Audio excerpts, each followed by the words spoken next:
criminals, liars, and in no way should they be lionized or supported. And it is an outrage that Ghislaine Maxwell has been moved to a facility where she is now more comfortable. And I think it's also appropriate to say that that was also horrifying to the women in the testimony that we heard today. And re-traumatizing the victims because of this move is shameful and should never have happened in this country. We do not care how powerful you are, what political party you're in, how much wealth you have, or how connected you are. If you cause harm to these women and these girls, then we're coming after you, and justice should be served. Earlier today, we heard, of course, these horrific stories from these women who are incredibly brave and the courage that they showed to be here to share stories of sexual abuse, some of them when they were girls, young girls, I think has shaken a lot of us on this committee and reaffirmed our commitment to the truth and transparency. Now, the Oversight Committee, particularly Democrats, are going to continue to investigate the Epstein files and bring justice to the victims of these heinous crimes. After meeting with the survivors, of course, of Epstein and Ghislaine Maxwell, we're once again reminded of the monstrous actions that they took against over 1,000 women and girls. When you harm innocent women and girls, you should be held accountable, and I'm hopeful that in a bipartisan way this committee will do that. Now, I appreciate that, of course, close to 34,000 pages of documents have been released by the Department of Justice. That is complying with the subpoena, of course, that was put forward. But over 97% of those documents have already been released to the public. And I'm glad that we're releasing all those files to the American public. Most of it's already in the public record. What we need right now is full compliance with the subpoena.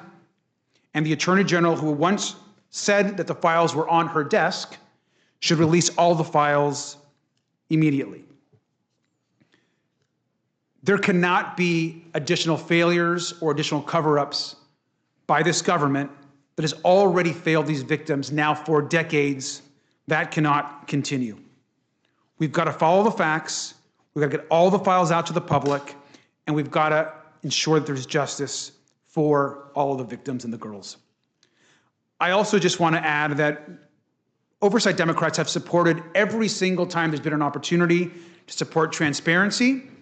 We, of course, forced a vote to release and get the subpoena out. We will continue to take those actions. But any action that promotes transparency, we're going to support.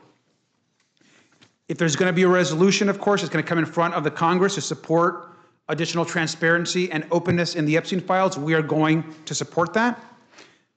And any other committee that brings forward any other resolutions, we will support. But that does not somehow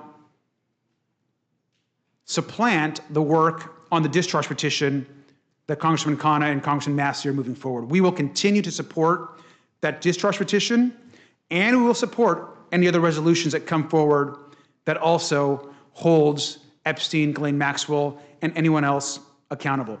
And I'll conclude just by saying that it is our hope that this investigation takes on and leads us to the truth, and we do not care how powerful you are, what political party you're in, how much wealth you have, or how connected you are. If you cause harm to these women and these girls, then we're coming after you, and justice should be served.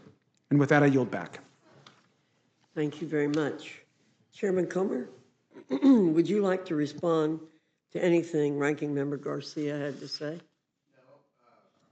I appreciate his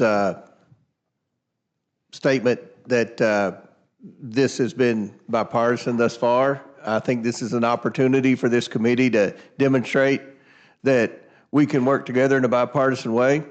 This is a bipartisan issue. Every Republican I know in Congress wants the Epstein files to be released. Every Republican in Congress I know wants the people that were trafficking women to be held accountable. Every single Republican I know wants the government officials who were involved in any potential cover-up or blackmail operation, if there was one, to be outed and held accountable. So we're going to try to do everything we can to get this, and I think we've demonstrated that. I'm a Republican. We subpoenaed Bill Barr. We subpoenaed Alex Acosta. We've subpoenaed Pam Bondi for the Epstein documents. I don't remember when I was in the minority, a Democrat chairman subpoenaed any Democrat officials in the administration. So we've demonstrated we don't care about political party. We don't care about what your last name is. We don't care how powerful you are. We want to know the truth, and we're doing everything we can. And I hope that the Democrats will work with us in this endeavor, and not politicize it.